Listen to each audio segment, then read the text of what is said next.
Okay, so merong isa pong angle dito na gusto kong pag-reactan. Sabi ni Manong Norman dun sa kanyang live. Pakinggan natin. Si food poison, abogado yan. So I'm thinking si Food Genius to kasi si Food Genius kasi isa in fairness naman sa kanya. Siya yung isa sa mga matagal ng anti-FLM vlogger and talagang grabe yan. Mas nauuna pa siya sa mainstream media na i-report kung ano yung nangyayari kay FLM. So ang nangyayari sa minsan pinopost niya si Manong Norman na 'di ba kung ano yung ginagawa niya. So of course bahala siya kung ano yung legal implications nun. But I'm just saying sa inyo na kung meron talagang anti-FLM vlogger na pinaka, siya yon, di ba? Abogado yan. Abogado yon. Hindi, kasi it narrows down kasi kung sino si FLM. Kasi ang mga abogado kasi, may role of attorneys yan, di ba? Eh di, lahat ng buhay pa na attorney nandoon. Hindi mo nawawala kahit namatay ka eh. So, ibig sabihin, lahat ng buhay na attorney ngayon na nandun, I think 8,000 lang yata lahat ng attorney sa Pilipinas or 9,000, something like this. So, out of 110 million Filipinos abroad and across the world and here in the country, na-narrow down niya na yung choices kay Food Genius to just 8,000 or 10,000 people. Well, statistically speaking, mas madali na lang siya. Pero, sino doon, di ba? Kasi, when you say a lawyer, may ano yan. And parang ini-imply niya rito na, well, pakinggan na lang natin. Abogado yan si food poison. Ano naman yan? Hindi naman habang buhay makakapagtago yan sa pangalang food poison. Hindi, this is the weirdest part para sa akin eh. If you think na may ginagawang hindi maganda si Food Genius, why don't you just sue him and then humingi ka ng tulong sa NBI at saka sa CICC to locate him? Kasi pwede naman yun eh. I believe ang NBI and the CICC has the capacity to geolocate yung mga taong ganyan. Like for example, yung mga merong mga this is a real case kay ang nagkaso dito si Kiko Pangilinan at saka si Sharon Cuneta. May kinasuhan sila na anonymous YouTube channel din. Okay?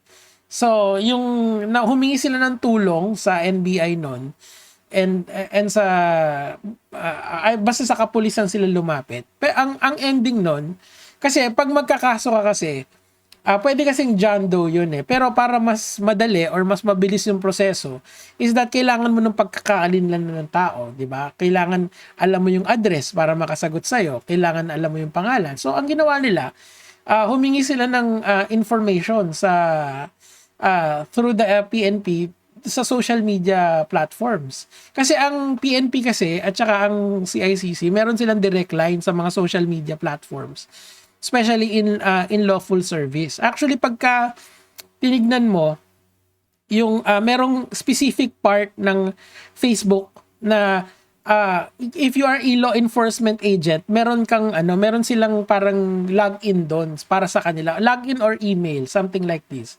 Meaning to say, if talagang kasi ang tagal na nito eh, 'di ba? Dati, merong grupo si Food Genius. Ngayon naman, abogado siya. So ako, as someone na napapanood tong mga kadramahan na to, nalilito na rin ako. Ano ba talaga ang pagkatao ni Food Genius, di ba?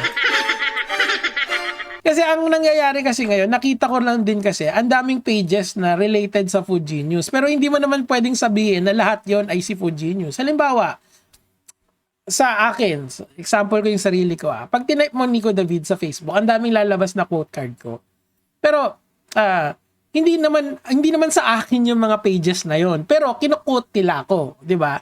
Nakikinabang sila doon sa pangalan ko, or doon sa sinabi ko sa last post. Tapos, nakakapag-content sila. Wala naman akong problema doon. Ano yun? All good yun. Basta lawful naman yung ginagawa mo, all good ako doon. Do it some more, di ba? Gamit ka lang ng picture na maayos. Kasi yung iba doon, yung isang huling-huli, AI yung litrato ko. Pangit naman nun. Meron naman akong sariling picture eh. So, anyway, ang point ko dito, mga lods ko, yung Food Genius kasi ngayon, pag tinype mo Food Genius, maraming lalabas na page. Ang problema, lahat ba yun siya? Lahat ba yun consolidated sa isang tao? Baka kasi iba-iba eh. Kasi meron akong nakikita na kaparehas nung letra, nung avatar ni Food Genius. Kaso iba yung content nila. Hindi kay Norman Mangusin, hindi kay Francis Leo Marcos. So is that also the same Food Genius na kilala mo? 'Di ba? Kasi meron yang Food Genius, meron yang Friends of Food Genius. Does it really make sense to think that one and the same person yon? So I believe ang tamang move dyan is to, bago siya maglabas ng ganito na mga sabi-sabi na ganyan, is to get assistance first from the law enforcement. If lawful naman yung gagawin nyo, I believe naman natutulungan ka nyo, miski kahit sino ka pa. Or baka hindi na rin siya makalapit kasi nga dahil dun sa history niya, di ba? So, I don't know, Manong. So, kasi of course hindi na kasi kung sa tingin naman niyang minali siya ng mga tao na yun, why not just file cases, 'di ba? And then ask help doon sa ating kapulisan, pwede naman 'yon, 'di ba? Anyway, tuloy natin. Mabibisto yan sa dami ng pangalang kinaladkad niyan. Downtown kinaladkan. 'Di ba? So, ang akin lang dito, kailangan din specific siya doon sa, ayan, madaming kinaladkad na pangalan. Sino doon? Kasi sabi niya, dati, if I remember it correctly, Friends of Food Genius or FG group yan. Parang grupo yung mga tao na yan. Of course, hindi ko naman alam kasi nagbe-base lang din ako sa publicly available information. Meaning to say,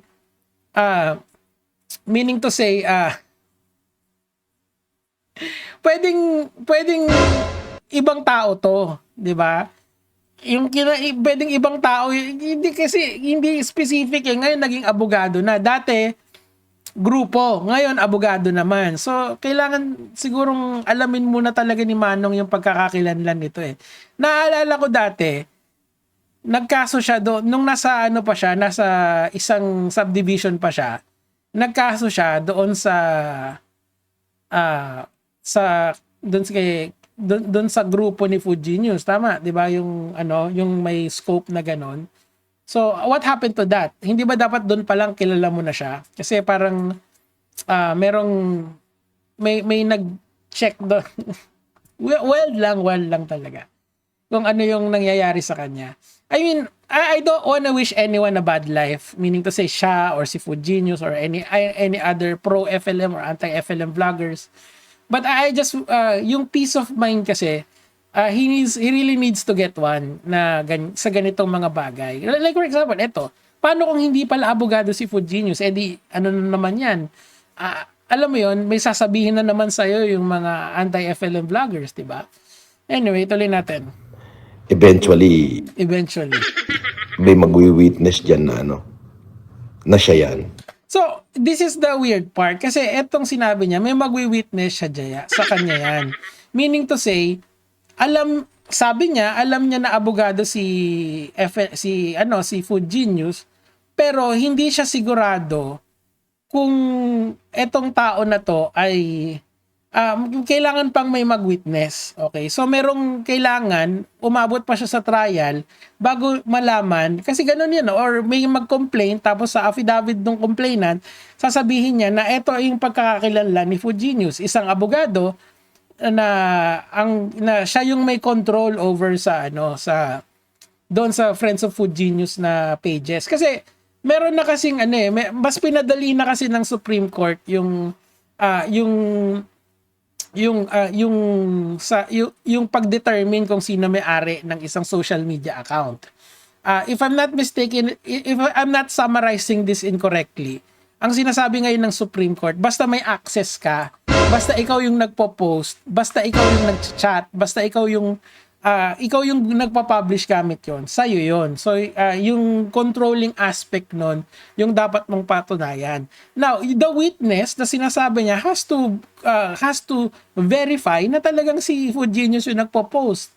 Yung, di ba kasi minsan si Food Genius, nag-geolocate siya kay, I mean, as crazy as it sounds, talagang nagagawa nila yan. Alam nila kung nasan si Norman, alam nila kung saan nakapark. Di ba? Kasi, it could be the case na consolidating page lang si si Food Genius eh. What does that mean? It could be the case na si Food Genius lang kunyari nakita si Norman kasi kunyari nakita si Norman na kumakain sa MOA tas may nagpicture sa kanya, wala naman expectation of privacy dun sa sa of course sa MOA pwede niyang sabihin na nakita ko si Norman, ibang ibang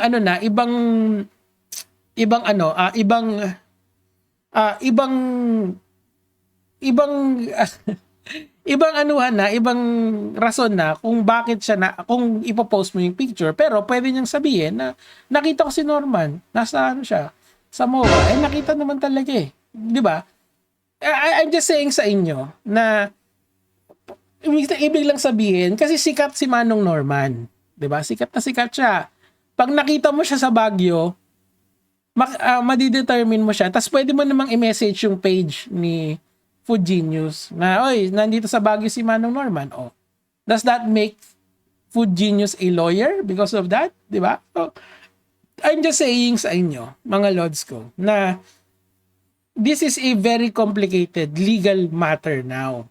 Yung mga ganitong statement ni Manong, hindi yan nakakatulong sa sa position mo. If I were you, if you really want accountability sa mga taong may ginawa sa'yo, maybe what you should do is you can ask law enforcement and hire a good lawyer dito sa mga ganitong bagay. Kasi if you think your privacy is being invaded by these people, meron naman sigurong remedy ang batas dyan, di ba?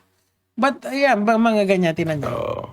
At mahuhuli yan. Baka madisbar pa nga yan pag nagkataon. Di ba? So, what if hindi talaga lawyer si Food Genius? Di kuryente na naman. Anyway, yun lang naman po yung sa akin for today. What do you think?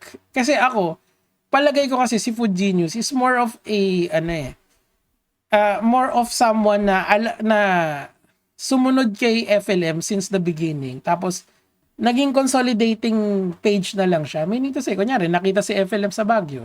Nandito si FLM. Ganon. Di ba ito yung van ni FLM? Alam mo yun? So, not necessarily a lawyer, not necessarily a detective. Baka ganun lang siya Pwede naman yun But then again, kung privacy issue yung usapan dito, well, that's not for me to decide. Kailangan niyang ilagay yan sa proper forum. If he thinks na may ginawa talaga sa kanyang mali, si Food Genius, who knows? Anyway, yun lang naman po yung sa akin for today. Ganyan mga love.